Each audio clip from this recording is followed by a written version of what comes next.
그러므로 형제들아, 내가 하나님의 모든 자비하심으로 너희를 구원하노니 너희 몸을 하나님이 기뻐하시는 거룩한 산 제물로 드리라. 이는 너희가 드릴 영적 예배니라.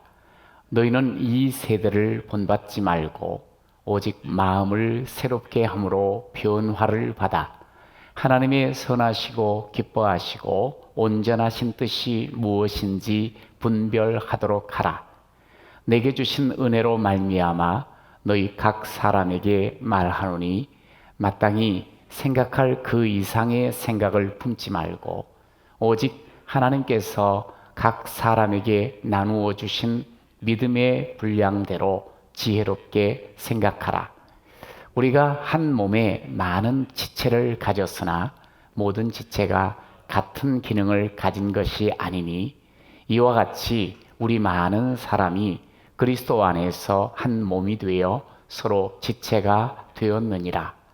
우리에게 주신 은혜대로 받은 은사가 각각 다르니 혹 예언이면 믿음의 분수대로, 혹 섬기는 일이면 섬기는 일로, 혹 가르치는 자면 가르치는 일로, 혹 위로하는 자면 위로하는 일로, 구제하는 자는 성실함으로, 다스리는 자는 부지런함으로, 긍휼을 베푸는 자는 즐거움으로 할 것이니라.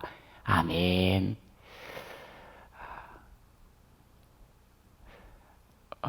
이제 참 날이 또 많이 변했죠. 장마도 물러가고 그리고 무더위도 이제 물러간. 아침에 이렇게 길을 걷다 보니까 시원함이 이렇게 얼굴뿐만 아니라 이렇게 확 몸에 느껴지는 그런 계절이 다가왔습니다. 코로나도 지금 답답하지만 반드시 물러가고 새날이 올 줄로 믿습니다. 오늘은 우리 서로 이렇게 바라보시면서요, 가족들과 이렇게 인사합시다. 새날은 반드시 옵니다. 시작. 새날은 반드시 옵니다. 할렐루야. 오늘 이제 본문을 우리가 읽었어요. 그런데 시작되는 말이 그러므로 형제들아입니다. 여러분, 우리가 로마서를 너무너무 중요하게 여기고 또 로마서를 통해서 많은 은혜를 받지요. 그런데 로마서는 총 16장으로 구성이 되어 있는데 그 중에 11장, 그러니까 11장까지는 복음에 대한 말씀을 하고 있어요. 이신칭이 믿음으로 말미암아 의가 우리에게 찾아왔습니다. 우리가 의롭게 되었습니다 하는 이 놀라운 복음이 우리에게 먼저 설명이 되어집니다. 이런 거지요. 우리는 원래 죄인이잖아요. 모든 사람이 다 죄를 범하였노라. 그래서 결국에는 죄인된 우리는 죽음에 이를 수밖에 없는 그런 존재지요.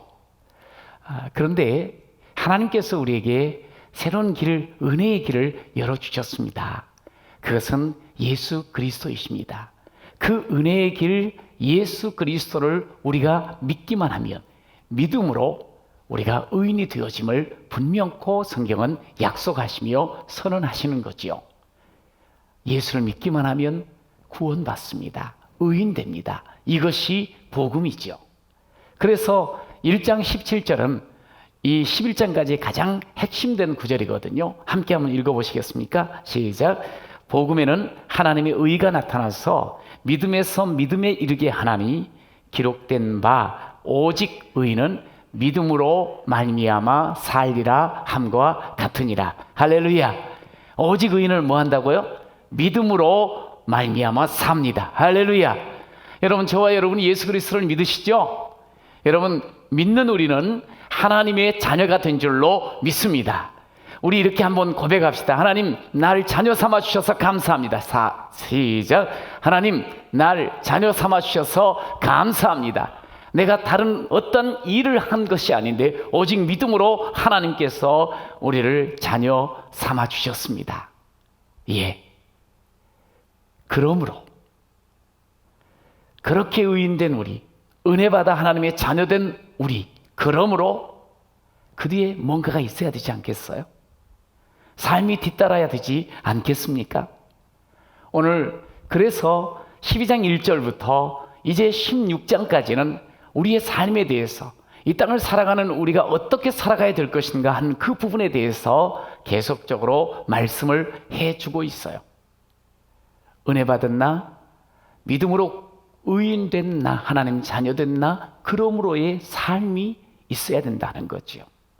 저는 오늘 신앙점검 세 번째 시간으로 우리가 예수를 믿는 믿음의 사람으로 어떤 삶을 살아가야 될 것인가 하는 부분들을 다시 한번 점검함으로 우리가 하나님 앞에 또 온전히 서는 그런 귀한 은혜가 있기를 간절히 축원합니다. 먼저는 한번 따라해 봅시다. 마음부터 새롭게. 마음부터 새로워져야지. 그 뒤에 우리의 삶이 아름다운 삶으로 또 힘있는 삶으로 펼쳐지는 거지요. 여러분 오늘 2절에 보니까 오직 마음을 새롭게 함으로 변화를 받아야 된다 그랬어요. 여러분 예수를 믿으면 변화가 뒤따릅니다. 아니 반드시 변화되어집니다. 할렐루야. 변화되어지는 우리의 삶. 작년에 우리 곁을 떠난 참 믿음의 사람이 있었어요. 포항에 가면 한동대가 있지 않습니까? 기독교 정신으로 아름답게 지금 우리의 후학들을 이렇게 잘 키워나가는 그런 좋은 대학. 근데 그 대학의 첫 번째 총장으로 재직하셨던 김영길 장로님. 그분은 40일 동안 그 병상 생활, 입원 생활을 하면서 그런 이야기를 했습니다. 나는 참 행복하다. 나는 그 누구보다도 행복하다. 왜냐하면 예수님 때문에. 그러면서 그 병상 속에서도 감사를 이야기하고 기쁨을 이야기하면서 그렇게 가족 곁을, 우리 곁을 떠난 분이지요. 근데 여러분, 이분이 예수를 믿고도 변화되지 못한 모습이 있었어요. 뭐냐면 이분이 참 예주가였어요. 그러니까 술을 너무너무 좋아했어요.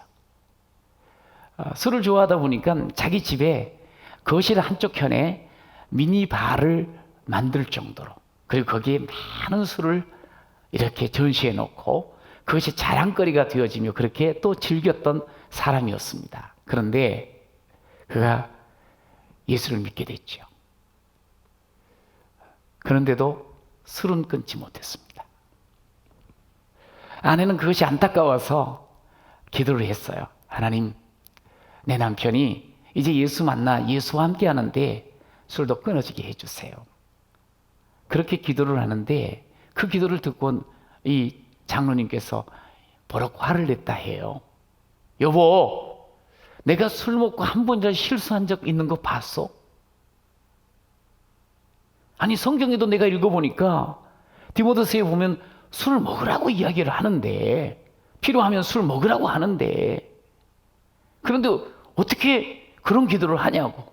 그러니까 아내가 또 그 이야기를 듣고 나서 공개적으로 하기가 좀 어렵더래요, 같이. 그래서 그냥 몰래 기도를 했는데, 그런 가운데 본인이 한 설교를 듣게 된 거예요. 한 분이 이렇게 설교를 하는데 술 취하지 말라, 이는 방탕한 것이니 성령으로 충만하라 하는 그런 설교 제목의 설교 내용을 듣다 보니까 이것을 우리 남편이 들으면 참 좋겠다는 그런 마음이 들어서 자연스럽게 남편이 있는 가운데 틀어놨던 모양이에요. 그런데 그 설교를 이렇게 좀 계속 듣더래요. 들으면서 점점 얼굴이 심각해지더니 갑자기 벌떡 자리에서 일어나 그 미니바 그 거실의 한쪽 편으로 빠른 걸음으로 가더니 이 술장의 문을 열고 나서 술병들을 끄집어내더니 싱크대에 그냥 거꾸로 꽂아가지고 완전히 쏟아버리더라는 거예요. 아내가 깜짝 놀란 거죠. 근데 가만히 보니까 모든 걸 막 다 쏟고 있는 거예요. 그래서 여보, 이미 마셨던 거, 병 땄던 것은 쏟은 것이 괜찮겠지만 그 여성들은 좀 아까운 게 있잖아요. 아니 아직 병 두께도 따지 않는 새 거, 그거는 그냥 놔두다가 누가 혹시라도 우리를 초대하면 그 집에 갔다가 주면은 선물이 되지 않겠냐고, 좀 잘 활용하자고 이렇게 또 이야기를 하니까, 여보, 내가 끓이는 것을 어떻게 남에게 줄 수가 있겠어?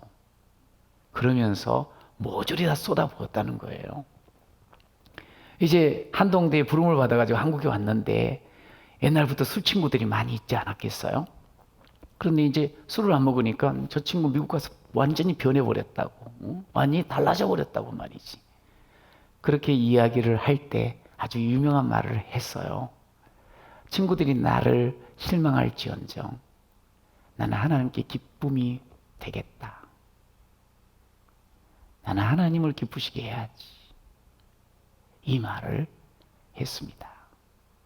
여러분, 사실 예수를 믿고 난 뒤에 우리가 변화를 늘 꿈꿔요. 새로워지기를 원해요. 그런데 즐긴 그 과거의 습관들, 내 어떤 삶의 태도, 생각들이 쉽게 끊어지지 않아요. 그런데 우리 하나님은 우리에게 변화를 기대하거든요. 여러분 어떠세요? 저도 마찬가지, 아마 여러분도 아마 같은 고민을 할 거예요. 참 내가 완전히 변화되고 싶은데, 새로워지고 싶은데, 예수를 믿어서 이제 믿기 전과 믿는 후에 지금의 삶이 완전히 바뀌어지고 싶은데, 그런데 우리의 마음을 가만히 들여다보면 여전히 옛 모습과 크게 다를 바 없이 좀 더 이 나를 더 알아주지 않는가, 나를 더 섬겨주지 않는가, 그것을 생각하며 살아가는 그런 우리의 모습들을 보게 됩니다. 내가 왜 이렇게 여전할까? 답답함이 있지요. 그래서 이런 노래 부르면서 더 마음이 찔려요. 오늘 나는 주님 앞에서 몸둘 바 모르고 이렇게 흐느끼며 서 있네. 어찌할 수 없는 이 마음은 주님께 맡긴 채로. 참 왜 이렇게 안 될까? 왜 이 마음은 바뀌어지질 않을까? 사실 마음부터 바뀌어야 되잖아요. 마음부터 새로워져야지 그 다음에 내 걸음과 내 말과 내 행동들이 달라지잖아요. 여러분, 마음이 변하면 모든 것이 변해요. 마음이 새로워지면 모든 것이 새로워지죠. 삶 속에 여러 가지 문제, 그리고 큰 어려움이 있어도 내 마음만 바로 딱 잡고 서 있으면 우리는 그 문제들, 그 어려움들을 거뜬하게 이겨나가지 않던가요? 그래서 성경도 말하잖아요. 잠언 4장 23절 우리 같이 한번 읽어봐요. 모든 지킬 만한 것 중에 더욱 내 마음을 지키라. 생명의 근원이 이에서 남이니라. 모든 지킬 만한 것들이 있지요. 그런데 그것보다 가장 먼저 우리 마음을 지켜야 돼. 왜? 거기에 생명이 있고 거기에 삶의 원천이 있기 때문입니다. 여러분, 이 마음이 날마다 순간마다 좀 새로워져야 되는데 왜 과거의 그 마음 그대로 살아가는지. 여러분, 마음이 새로워지려고 하면요, 우리의 마음에 새로운 양식이 부어져야 돼요. 여러분, 새로운 양식은 뭘까요? 그래요, 다른 것 아니에요. 내게 은혜 주셔서 나를 의인 삼아 주신 그 하나님의 말씀을 듣고 그 말씀으로 자꾸만 내 마음을 채우면 우리의 마음은 날마다 새로워질 줄로 믿습니다. 여러분, 우리가 그냥 세상 이렇게 하루하루 살다 보면 그냥 세상의 물결 속에 나도 모르게 내 마음이 계속 그 새 속에 끌려가게 돼 있잖아요. 그런데 그것을 자꾸 닦아야 돼요. 닦고 씻어야 돼요. 하나님의 말씀으로, 하나님과 더 친밀하여서 하나님의 말씀으로 그것이 새로워질 때 우리의 삶 또한 새로워질 줄로 믿습니다. 무엇부터 우리의 마음이 좀 새로워져야 될까? 어떤 부분에서부터? 이번 금요일 날도 꾀서구매를 이렇게 방송하면서 특별히 청년들의 궁금한 그런 사항들을 서로 이렇게 질문받고 대답을 하는 그런 시간이 있었어요. 그런데 청년들이 하는 말 이런 거지요. 참 나이가 들어가면서 더 큰 고난이 있는지 살다 보면, 살면 살수록 사실은 고난이 없어진 것이 아니고 삶의 그 많은 물결들은, 그 세파들은 여전하거든요. 자, 그렇다면 청년의 때에 무엇을 준비해야 되는지라는 질문을 했어요. 참 바른 질문이라는 생각이 들었어요. 저도 청년의 때에 너무 고민이 많았거든요. 정말 내가 예수를 믿어서 믿음으로 사는데 이게 제대로 잘 사는 건지. 근데 그때 제 생각에 지금 이렇게 생각을 해보면 가장 힘들었던 게 뭐냐면, 늘 나 자신에 대해서 내가 분명코 하나님의 자녀가 되었고 믿는 믿음의 사람임에도 불구하고 내가 너무 부족하고 너무너무 작아 보이는 거예요. 그 열등감에 사로잡힌 나의 모습, 이것이 너무너무 나를 힘들게 했거든요. 그것이 이렇게 생각나면서 제가 이런 이야기를 했어요. 우리의 마음에 좀 더 긍정적인 마음을 가졌으면 좋겠다고. 여러분, 예수를 믿으면서도 성경에도 나와 있습니다만 메뚜기 자아상을 가지고 살아가는 사람이 너무 많아요. 나는 작다는 거죠. 세상은 크고 다른 사람은 너무너무 잘나 보이는데 나는 한없이 초라하고 작다는 거예요. 이 마음으로 누구를 도와줄 수 있으며 어떻게 세상을 당당하게 살아갈 수 있겠어요? 자기가 이렇게 움츠러든 상황 속에서. 여러분, 사실 이런 마음으로 인해서 결국 우리는 열등감에 사로잡히게 되고 두려움에 늘 갇히게 되고 염려와 부정적인 그런 모습들로 우울함과 소극적으로 살 수밖에 없거든요. 그런데 내가 누군가요? 나에 대한 마음을 한번 다시 생각해 봐야 돼요. 그것은 뭐냐면, 나는요, 여러분, 분명코 함께 나누고 싶습니다. 선언합니다. 뭐냐면 나는 하나님 앞에 사랑받은 사람입니다. 할렐루야. 보배롭고 존귀한 자임을 믿으시기 바랍니다. 나는 보잘것없지만 보배 담는 질그릇과 같은 존귀한 존재입니다. 그래서 우리는 이렇게 고백할 수 있는 사람이에요. 내 은혜가 내게 족합니다. 자신이 누군가를 알아야 돼요. 특별히 하나님께서 내 자신을 어떻게 보시는가를 알아야 돼요. 그러면서 마음이 새로워져야 돼요. 여러분, 성경에 나와 있는 인물 중에 정말 위대하게 쓰임받는 인물 모세를 들 수 있어요, 구약에서. 그런데 그도 얼마나 자기 자신에 대해서 형편없이 여겼는지 몰라요. 그냥 지팡이와 같이 그런 존재라고 생각을 해요. 그런데요, 하나님께서는 그렇게 말하지요. 넌 내가 너와 함께 해주니 너는 정말 위대한 지도자가 된다고. 상당한 실갱이를 거쳐서 그가 정말 내가 하나님과 함께하는 사람이구나. 비록 이 지팡이 같은 연약한 존재이지만 하나님과 함께하면 능력의 삶을 사는구나. 그러면서 그 이후에 어마어마한 능력의 그런 지도자로 변신되어진 모습을 우리가 볼 수 있습니다. 여러분, 예수를 믿고 나서 끊임없이 나를 붙잡는 게 뭐냐면 나에 대한 나의 생각이에요. 마음이에요. 실수하고 죄를 지을 수 있잖아요. 그러면 또다시 우리는 무너지고 또다시 우리는 거꾸러지는 모습들을 많이 보게 돼요. 비록 실수할 수 있어요. 넘어질 수 있어요. 그러나 우리 하나님께서는 우리를 너무나도 소중히 여기시고 우리를 기대하시며 우리의 삶을 응원하시고 축복하시는 그런 아름다운 존재인 줄로 믿으시기 바랍니다. 여러분, 한번 고백합시다. 나는 보배로운 하나님의 아들입니다. 딸입니다. 시작. 나는 보배로운 하나님의 자녀입니다. 할렐루야. 여러분, 이 마음을 가지고 우리가 삶을 사는 것, 그러면 얼마나 우리가 당당해집니까? 어려움이 있어도 그 속에 주눅들지 않아요. 사람들 앞에서도 기죽지 않습니다. 여러분, 우리는 주님께서 함께 하시는 이 마음 변치 않았으면 좋겠어요. 성경에 보니까 우리는 이미 성령이 함께 하시고 주님이 함께 하시는 성전이라는 거예요. 우리가 형편없는 존재가 아니라는 거예요. 그렇기 때문에 우리가 이제는 더 이상 내 생각으로 사는 게 아니에요. 여러분, 로마서 6장 13절 같이 한번 읽어볼까요? 시작. 또한 너희 지체를 불의의 무기로 죄에게 내주지 말고 오직 너희 자신을 죽은 자 가운데서 다시 살아난 자 같이 하나님께 드리며 너희 지체를 의의 무기로 하나님께 드리라. 할렐루야. 이 무기가 나오잖아요. 얼마나 이게 전쟁에 아주 적극적인 그런 모습 아니에요? 근데 우리가 삶 속에서도 역시 하나님이 나를 이렇게 아름다운 자녀로 삼아주셨다.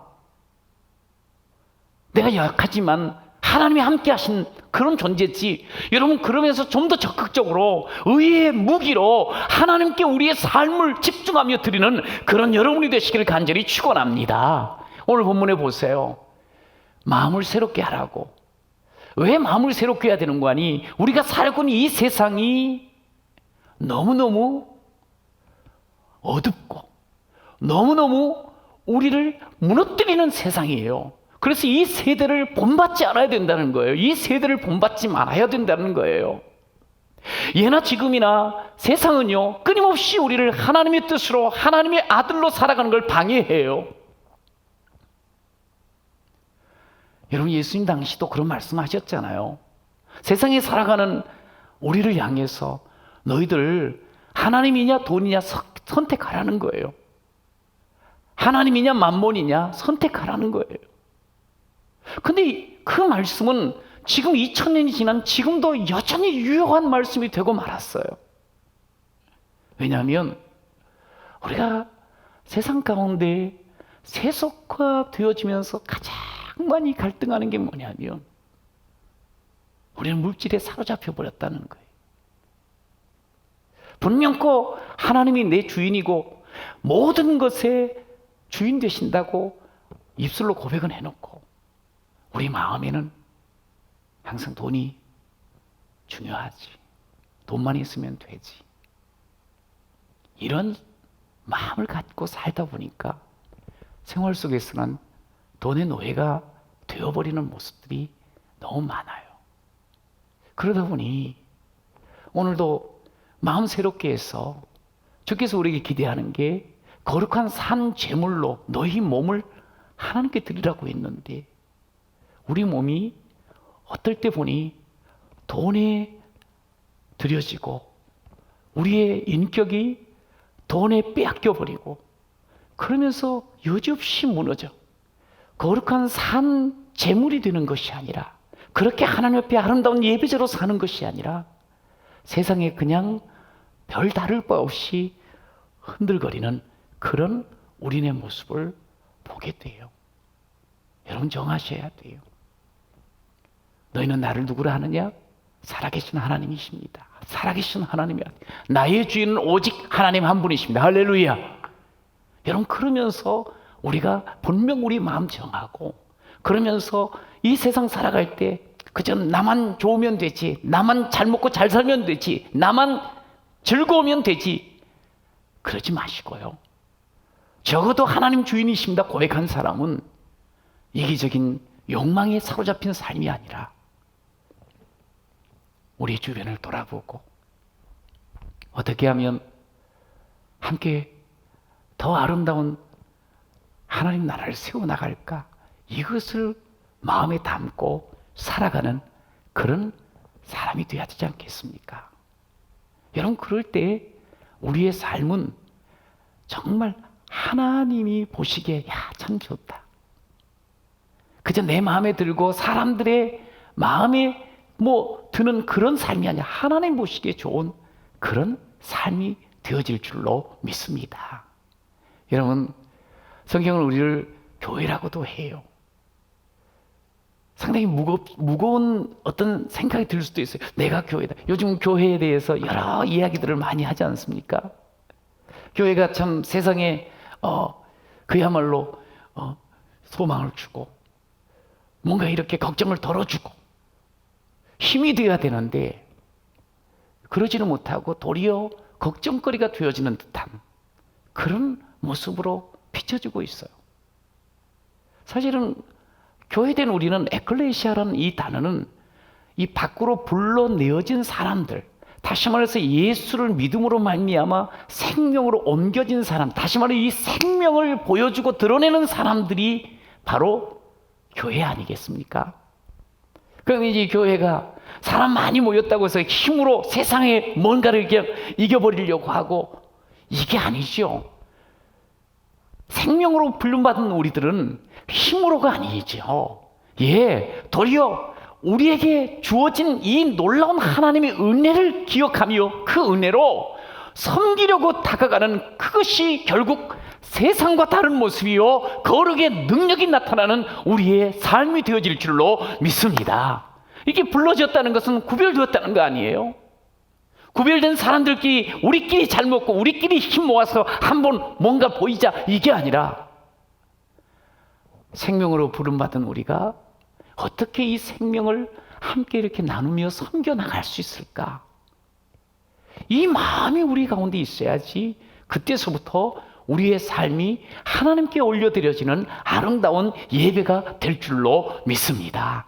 저는 흩어져서 각 가정에서 예배드리는 우리 모두가 정말 하나님께서 내게 주신 그 은혜를 기억하며 어떻게 하면 내가 남들과는 다른 정말 섬기는 자세로 그렇게 살아갈 수 있을까? 이것을 고민하며 주님 앞에 주의 뜻으로 마음을 채우고 살아가는 여러분 되시기를 간절히 축원합니다.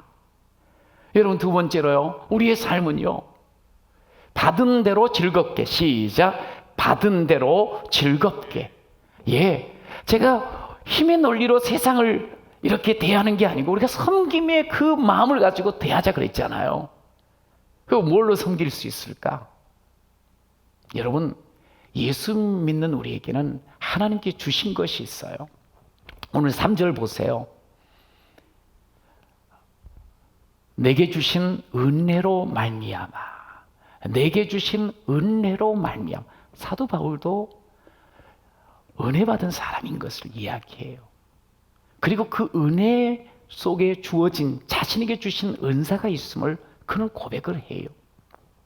그리고 그 은사 받은 것을 가지고 자기가 무엇을 해야 될 건가 그 분수에 맞게 그 이상을 생각지 않고 지혜롭게 생각하며 사는 자요. 그리고 그렇게 함께 하자고 이렇게 권면하는 말씀을 우리가 볼 수가 있어요. 6절에 분명히 이렇게 말하지요. 우리에게 주신 은혜대로 받은 은사가 있다고. 각각 다르지만 모두가 은사가 주어졌다. 여러분, 이 은사라는 말은 그냥 주어진 선물이거든요. 이 은혜라는 말에서 파생된 거예요. 카리스에서 파생된 건데 그냥 주어진, 내게 주어진 선물. 근데 우리 모두에게는 다 예수 믿는 우리 모두에게는 누구에게나 다 하나님이 주신 선물이 있어요. 그 선물이 뭐냐면 남들과 좀 더 다른 나만의 독특한 재능, 특별한 능력, 힘이 될 수가 있어요. 하나님은 어느 한 사람 예외 없이 이것을 주신 거예요. 각각 주셨다는 거예요. 다르게 주셨다는 거예요.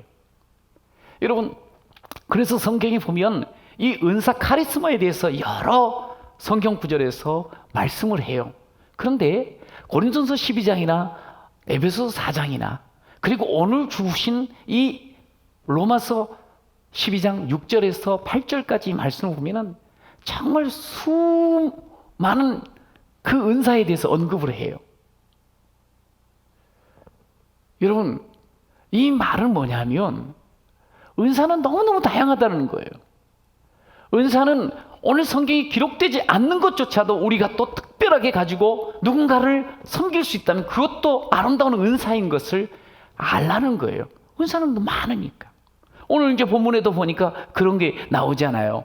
예언과 섬김과 가르침과 위로와 구제와 다스림과 긍휼 베품, 뭐 이런 것들이 은사인 것, 우리에게 주어진 것. 근데 이제 문제는 뭐냐면 이 은사를 받아놓고 우리가 내 은사가 최고라고 생각을 하고 오늘 그 3절에 아주 중요한 기준을 하나 줬어요. 마땅히 생각할 그 이상의 생각을 품지 말라는 거예요. 그리고 믿음의 분량대로 지혜롭게 생각하라는 거예요. 여기 그 이상의 생각, 이게 참 우리들의 병폐예요. 예수를 믿으면서 마음이 새로워져서 정말 하나님이 이런 놀라운 것들을 주셨구나 했는데 그 주신 것 이상으로 자꾸 생각하는 거예요. 그냥 자기 주신 것에 대해서 감사하고 살아가야 되는데 남의 것을 비판하거나 남의 것을 폄하하거나 이러면서 산다는 거지요.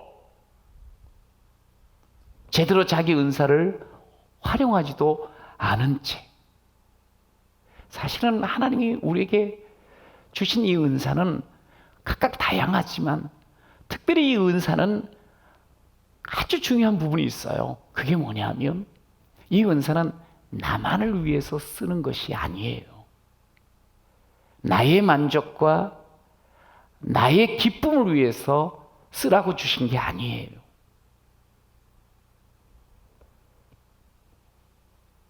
하나님의 나라, 더 가까이는 내 이웃, 네 형제를 위해서 쓰라고 하나님이 주신 거예요. 우리가 하나님 말씀의 은사를 받을 수 있고 봉사의 은사를 받을 수 있어요. 크게 그렇게 나눌 수 있거든요. 근데 그 받은 은사를 가지고 내가 얼마나 말씀에 능통한가 이게 아니고 그 말씀으로 어떻게 말씀이 연약한 자를 도울 수 있을까? 봉사도 마찬가지예요. 내가 너는 못하는 내가 이 일을 할 수 있다 이게 아니고 도움이 필요한 자, 내가 땀을 흘리고 나의 기능을 다하여서 함께 돕고자 하나님이 주신 거라는 거지요. 그런데 우리가 종종 실수하는 게 뭐냐면 그 이상을 생각하는 거예요. 그냥 내가 도우면서 기뻐하며 살아가면 되는데 나와 똑같지 않는 그 모습에 비난하기도 하고 또 부족한 그 모습을 향해서 마음에 좋지 않은 생각들을 갖기도 하고 참 분수에 맞게 바울이 보니까 이 주제파악을 잘하고 분수를 잘 아는 분이에요. 이 국어 수학을 잘하는 분이라고요. 그런데 우리가 그러지 못하는 경우들이 많아요. 나 주제도 모르고 분수를 또 뛰어넘는. 분수가 이렇게 넘쳐버리고 뛰어넘으면 뭐라 그런 줄 아세요? 푼수라 그래요. 푼수. 지 맘대로지 뭐. 여러분 그러면 안 돼요. 여러분 우리가 하나님 내게 주신 이 은사를 그냥 지혜롭게 사용하면 되는 거예요. 묻어두지도 말고 사용하는 거예요. 사용하는 거. 낭비하지 말고 제대로 사용하는 거. 여러분 그럴 때 우리가 하나님 앞에서 내가 참 행복하구나. 그러면서 화평을 이룰 수도 있고 보람을 느끼며 살 수가 있어요. 여러분 이게 우리의 삶이 돼야 되는 거예요. 성경 5절에도 보니 이렇게 말하잖아요. 이와 같이 우리 많은 사람이 그리스도 안에서 한 몸이 되어 서로 지체가 되었느니라. 서로 우리는 지체라는 거예요. 한 몸을 이루는.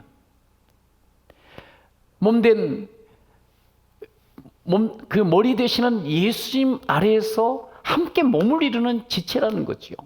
여러분 한 지체가 아주 활기롭게 한 몸이 살아갈 때 보면 이 모든 지체가 아주 유기적으로 잘 연합이 되어지고 서로 힘이 모아질 때 도와줄 때 생기 넘치는 그런 모습들을 보일 수 있잖아요. 뭐 우리가 많이 들어봤던 그런 예화일 수도 있습니다만 우리가 밥을 먹고 싶어요. 밥을 먹어요. 그래서 밥 먹고 싶다는 거지요. 그런데 눈, 입, 손, 코, 아니면 이 치아 이런 것들이 각각 따로 논다고 하면 제대로 밥 한 끼라도 한 숟갈이라도 먹을 수 있겠어요? 그래서 서로 다른 지체지만 서로의 기능들을 발휘하면서 한 몸을 이루는 것 이게 너무너무 중요한 거지요. 여러분 우리가 신앙생활을 합니다. 구원받아서 하나님의 자녀로 삶을 사나요? 우리가 각각 따로 모래처럼 사는 게 아니에요. 세상 가운데 그저 세속에 물들어서 사는 것이 아니라 하나님의 뜻으로 서로서로 돕고 힘이 되어지며, 그런데 그 속에서 즐겁게 사는 것. 오늘 본문에 보니까 여러 은사들이 나옵니다. 그 은사들을 예를 들어서 이런 거지요. 예언의 은사가 있어요. 특별히 말씀의 은사지요. 하나님께서 자신에게 주신 앞을 볼 수 있는, 그리고 오늘을 제대로 해석할 수 있는 능력을 주신 거예요. 그럼 그 능력을 가지고 어떻게 해요? 내가 이 정도로 영적이다, 이거 드러내기 위해서 하는 거 아니잖아요. 내가 이만큼 기도해서 이런 것을, 능력을 받았어, 이거 자랑하기 위해서 하는 게 아니잖아요. 이 은사를 통해서 좀 연약한 사람, 좀 무지한 사람, 어린 자녀들처럼 그렇게 신앙생활을, 그 사람들 깨워주고 알려주고, 그리고 삶의 길을 제대로 열어갈 수 있도록, 그 자유한 삶을 살아갈 수 있도록 도와주는 것. 그래서 은사 주신 거 아니에요. 그런데 마치 그 은사가 자기만의 전유물인 걸로, 그리고 내가 어마어마하게 기도해서 내가 얻은 것으로, 내가 대단한 것으로, 그러면서 한 사람한테 어이 무슨 집사님 누구, 그러면서 마치 자기의 그 은사를 가지고 남을 조종하려고 하듯. 이건 아니죠. 은사는 자기를 위해서 쓰는 게 아니에요. 남을 자유롭게 하고 하나님 말씀으로 세워지고 하나님의 그 뜻으로 살게 하려고 함께 땀을 흘리고 쓰는 것이 바로 은사 아니겠어요? 저는 우리 사랑하는 귀한 성도들께서 정말 하나님께서 어느 한 사람 은사 주지 않으신 분이 없거든요. 작은 것 같고 나는 아무것도 없는 것 같아도 다 있어요. 근데 그걸 가지고 숨겨놓지 말고, 그냥 묻어두지 말고 내 옆에 있는 사람 돕고 사랑하고 섬기는 거예요. 오늘 본문에 보니까 위로의 은사가 또 있잖아요. 요즘 얼마나 힘들고 어려운 때입니까? 물론 물질로도 도와줄 수 있어요. 내가 가서 땀을 흘려서 몸으로도 도와줄 수 있습니다만, 말 한마디 위로하면서 힘내자고, 이 어렵고 힘든 거 지나간다고, 여러분 위로할 수 있잖아요. 특별히 이것을 잘하는 분은 많은 분들에게 문자 보내세요. 전화하세요. 여러분 서로서로 돕는 이것은요, 저는 지금이 아주 더 많이 우리가 도움의 손길들이 펼쳐져야 될 때라고 생각을 합니다. 여러분 요즘 참 이 코로나로 인해서 우울하게 살아가는 이들이 많아요. 신앙적으로도 어떻게 내가 신앙생활을 제대로 해야 될지, 혼자 집에서 예배를 드리다 보니까 영적으로 이렇게 힘을 잃어버린 자들도 많잖아요. 그럴 때 참 누군가를 도울 수 있는, 특별히 하나님 앞에 은사 받은 우리들이 말하는 거예요. 손을 내미는 거예요. 그래서 주일날 되면 우리 같이, 많은 사람 한꺼번에 할 수는 없지만 우리 함께 예배 드립시다 하고 두 사람이라도 그 부부를 초청해서 같이 기도하고 또 예배 드리면서 함께 교제하고 같이 간증한다고 하면 얼마나 또 힘이 나겠어요. 여러분 우리 소망을 함께 찾아줍시다. 이 힘들고 어려운 이때에 여러분, 우리가 원래는 죽어 마땅한 존재였지만 예수 믿음으로 말미암아 생명 얻고 소망 가진 사람 아니에요? 어떠한 상황 속에도 우리는 소망을 찾아낼 수 있는 능력자인 줄로 믿습니다. 지금 이 어렵고 힘든 시절 지나가지 않아요. 그리고 이 시절을 통해서 우리의 믿음은 반드시 더 새로워지고 더 강하게 설 줄로 믿습니다. 여러분, 소망 없이 살아가는 사람들에게 소망도 이렇게 함께 좀 나눠주면서, 그러면서 하나님 나라 이루어 나갔으면 좋겠어요. 오늘 본문의 마지막 부분이에요. 어떤 의미에서 이 본문의 결론이죠. 아니, 우리의 삶의 어떤 의미에서 결론입니다. 이렇게 나와 있어요. 8절 맨 마지막 부분 함께 읽어볼까요? 시작. 즐거움으로 할 것이니라. 은혜 받은 대로 즐겁고 기쁘게. 위에는 성실함과 부지런함도 나옵니다만, 성실히 부지런히, 그런데 중요한 건 즐겁게,